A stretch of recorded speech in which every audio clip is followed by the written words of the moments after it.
Bible చదువుదామని start చేసి 3 రోజులకు ఆపేస్తున్నారా? Bible ని కన్సిస్టెంట్ గా ప్రతిరోజు ఎలా చదవాలి? 4 విషయాలు చెప్తాను. లాస్ట్ ఇదైతే చాలా ఇంపార్టెంట్. 1, తక్కువ చదవండి, ఎక్కువ అర్థం చేసుకోండి. ఎంత చదివాం అనేది ఇంపార్టెంట్ కాదు, ఎంత అర్థం చేసుకున్నాం అనేదే ఇంపార్టెంట్. 2, ప్రతిరోజు బైబిల్ చదవడానికంటూ ఒక టైం ని సెట్ చేసుకోండి. ఏ రోజైనా ఎక్కడున్నా ఆ టైం కి బైబిల్ చదవాలి. కొన్ని రోజులకి ఆటోమేటిక్ గా అదొక హ్యాబిట్ అయిపోతుంది. 3, బైబిల్ ని ధ్యానం చేయడానికి ఏదైనా మెథడ్ ని ఫాలో అవ్వండి. నేను ఆస్పెక్ట్ మెథడ్ ని యూజ్ చేస్తాను. ఆ మెథడ్ ని తెలుసుకోవాలి అంటే లింక్డ్ రీల్ ని చూడండి. ఇది ఒకటే మెథడ్ కాదు, బైబిల్ ని చదవడానికి చాలా మెథడ్స్ ఉన్నాయి. అలాంటి మెథడ్స్ ని ఎక్స్ప్లెయిన్ చేయాలి అంటే కమెంట్ చేయండి. నెక్స్ట్ కొన్ని వీడియోస్ బైబిల్ ని ధ్యానం చేసే మెథడ్స్ గురించి చేస్తాను.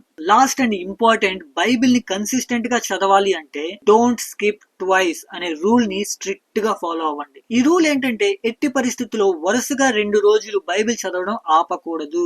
ఏదో ఒక రోజు ఎమర్జెన్సీ పరిస్థితులు అనుకూలించలేక బైబిల్ చదవడం ఆపారే అనుకోండి, 2వ రోజు కూడా ఆపకూడదు. 2వ రోజు ఎట్టి పరిస్థితుల్లో బైబిల్ ఖచ్చితంగా చదవాల్సిందే. 2 రోజులు పర్వాలేదు అనుకున్నారంటే వెనక్కి వెళ్ళిపోతారు. So this rule will change everything. Don't skip twice.